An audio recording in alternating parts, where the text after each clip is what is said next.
ಗಮನವಿಟ್ಟು ಕೇಳಿ. ಆಯಿತು ಗುರು, ತಲೆ ಹೋಗೋ ಥರ ಸ್ಟ್ರೆಸ್ ಮಾಡ್ಕೋತಾನೆ ಇರ್ತೀರಲ್ಲ.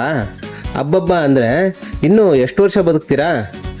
ಫ್ರೆಂಡ್ಸ್ ಜೊತೆ ಟ್ರಿಪ್ಗೆ ಹೋದಾಗ ಲಾಸ್ಟ್ ಡೇಯಲ್ಲಿ ಮಗ ಇವತ್ತೇ ಲಾಸ್ಟ್ ಡೇ ಕಣೋ, ಏನೇನು ಮಾಡಬೇಕೋ ಎಲ್ಲ ಮಜಾ ಮಾಡ್ಬಿಡೋಣ, ಟೈಮ್ ವೇಸ್ಟ್ ಬೇಡ ಅಂತ ಅಂತೀರ ತಾನೆ.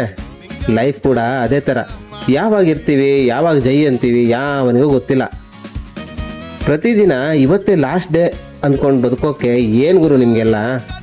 ಪ್ರಾಬ್ಲಮ್ಸು, ಮಣ್ಣು ಮಸಿ ಅಂತ ಯಾವ ಮನುಷ್ಯಂಗಿರಲ್ಲ. ಹಂಗಂತ ಉಸಿರಾಡೋದು ಬಿಡ್ತೀವಾ? ತಿನ್ನೋದು ಬಿಡ್ತೀವಾ? ಇಲ್ಲ ತಾನೆ. ಹತ್ತು ಸಾಕಾಗಿ ಕೊನೆಗೆ ನಾವೇ KFCನೋ ಮೆಕ್ಡಿನೋ ಅಂದ್ಕೊಂಡು ಚೆನ್ನಾಗಿ ಮೇಯ್ತೀವಿ. ಆದರೆ ಇದರೆಲ್ಲದ್ರ ಮಧ್ಯ ನನ್ನ ಮಗನ್ 4 ದಿನದ ಜೀವನ ಗುರು. ಅದನ್ನು ಚೆನ್ನಾಗಿ ಬದುಕೋಕೆ ಮರೆತರೆ ಹೆಂಗೆ ಹೇಳಿ? ಬಿಕಣಾಸಿ ಜೀವನ ಬದುಕಿ ಹೋಗೋಣ ಅನ್ನೋ ಹಾಗೆ ಇರಬಾರ್ದು. 4 ದಿನದ ಜೀವನ ಗುರು, ಸಾಕಾದ ಕಿಂಗ್ ಥರ ಬದುಕಬೇಕು. ನಿಮ್ಮ ಸ್ಟ್ರೆಸ್ಸು ನಿಮ್ಮ EMI ಕಟ್ಟಲ, ನಿಮ್ಮ ಟೆನ್ಷನ್ನು ನಿಮ್ಮ ವಾಟರ್ ಬಿಲ್ ಕಟ್ಟುತ್ತಾ? ಜಿಂದಗಿ ನಾಮಿಲೇಗಿ ದುಬಾರದಲ್ಲಿ ಹೇಳ್ದಾಗೆ ಸಬ್ ಲಿಖಾ ಹುವಾ ಹೈ ಮೇರೆ ದೋಸ್ತ್. ಎಲ್ಲದನ್ನು ಬರೆದಿದ್ದಾನೆ ಆ ಭಗವಂತ.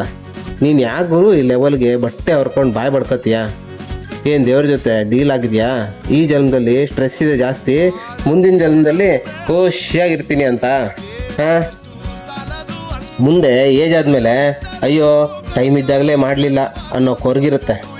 ಇದ್ದಾಗಲೇ ಬಾಳೋದು ಕಲೀರಿ. ಚಿಂತೆ ಬಿಟ್ಟು ನಗಾಡಿ ಗುರು ಸ್ವಲ್ಪ. ಎಷ್ಟು ಹೇಳಿದ್ರು ಅದೇ ರಾಗ ಅದೇ ತಾಳ ಅಂದರೆ ಲೈ ಯಾರೋ ನಮ್ಮ ಜನರಿಗೆ ಮುಟ್ಟಾಳ ಅಂತಂದಿದ್ದು?